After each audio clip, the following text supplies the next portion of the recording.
ಒಂದು ಪೂಜೆ ಎಷ್ಟು ಗಂಟೆಗಳ ಕಾಲ ನಡೆಯುತ್ತೆ, ಜೊತೆಗೆ ಈ ಒಂದು ಪೂಜೆಯಿಂದ ಯಾವ ರೀತಿಯ ಫಲ ಕನ್ನಡ ಚಿತ್ರರಂಗಕ್ಕೆ ಸಿಗುತ್ತೆ? ಫಲದ ನಿರೀಕ್ಷೆ ಮಾಡಬೇಡ. ನಿನಗೆ ಏನು ದೋಷ ಉಂಟು ಅದನ್ನು ನೀನು ಮಾಡು, ಕರ್ಮವನ್ನು ನೀನು ಮಾಡು. ಈ ಜಯ ಅಪಜಯ ಇದೆರಡು ಕ್ರಿಯೆಗಳದು ನಡೆಯುವಂಥದ್ದು, ಪರಿಣಾಮಗಳು. ನಾವು ಮಾಡುವಂಥ ಕರ್ಮದಿಂದ ಬರುವಂಥ ಪರಿಣಾಮಗಳು. ಆವಾಗ ನೀವು ಕೇಳ್ಬೋದು, ಸತ್ಕರ್ಮ ಮಾಡಿದರೆ ಜಯವೇ ಸಿಗಬೇಕು, ಇದು ತತ್ವ. ಹಾಗಾಗಿ ನಾವು ಸತ್ಕರ್ಮವನ್ನು ಮಾಡುವಂಥ ಒಂದು ಇದಕ್ಕೆ ಇವರಿಗೆ ಸಲಹೆ ಕೊಟ್ಟಿದ್ದೇವೆ. ಅವರೆಲ್ಲ ಒಗ್ಗಟ್ಟಾಗಿ ಇದನ್ನು ಮಾಡಬೇಕು ಅಂತೇಳಿ ಮಾಡ್ತಾ ಇದ್ದಾರೆ. ಇದರಿಂದ ಒಳ್ಳೆಯದಾಗಲೇ ಆಗಬೇಕಷ್ಟೇ ಹೊರತು ಕೆಟ್ಟದ್ದಾಗಲಿಕ್ಕೆ ಸಾಧ್ಯ ಇಲ್ಲ. ಒಂದು ವೇಳೆ ಕೆಟ್ಟದ್ದೇ ಆಗಿದ್ದಿದ್ರೆ ಈ ಕ್ರಿಯೆಗಳು ನಡೀತಲೇ ಇರಲಿಲ್ಲ, ಯಾವ ದೇವಸ್ಥಾನಗಳಲ್ಲಿ ಪೂಜೆ ನಡೀತಾ ಇರಲಿಲ್ಲ.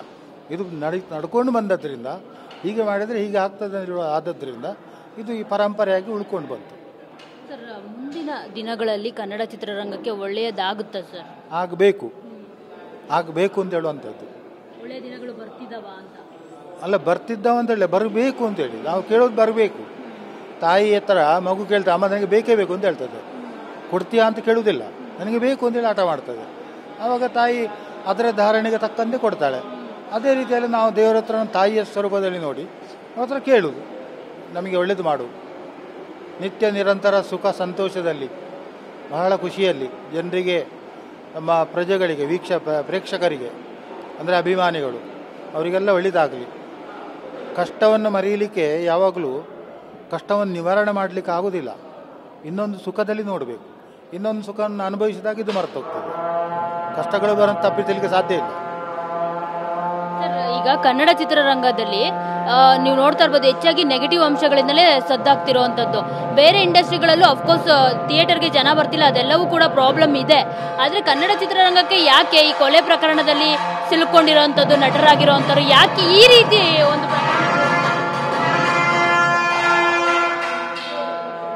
ಅಲ್ಲ, ಅದರ ವಿಚಾರದಲ್ಲಿ ನಮಗೆ ಹೇಳಲಿಕ್ಕೆ ಆಗೋದಿಲ್ಲ.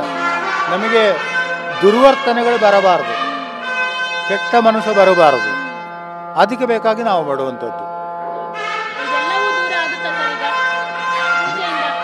ನಿಮ್ಮ ಜೊತೆ ನಾವು ಕೂಡ ದೇವರಿಗೆ ಕೈ ಮುಗಿದು ಅದನ್ನೇ ಎಲ್ಲ ಒಳ್ಳೇದು ಮಾಡುವಂಥದ್ದು. ನೋಡಿದ್ರಲ್ಲ, ಇದಿಷ್ಟು ಖ್ಯಾತ ಜ್ಯೋತಿಷಿಗಳಾದ ಪ್ರಕಾಶ್ ಅಮ್ಮಣ್ಣಯ್ಯನವರ ಮಾತು. ಕ್ಯಾಮ್ರಾ ಪರ್ಸನ್ ರವಿಕುಮಾರ್ ಜೊತೆ ಮಂಗಳ ರಾಜಗೋಪಾಲ್, ಟಿವಿ9 ಬೆಂಗಳೂರು.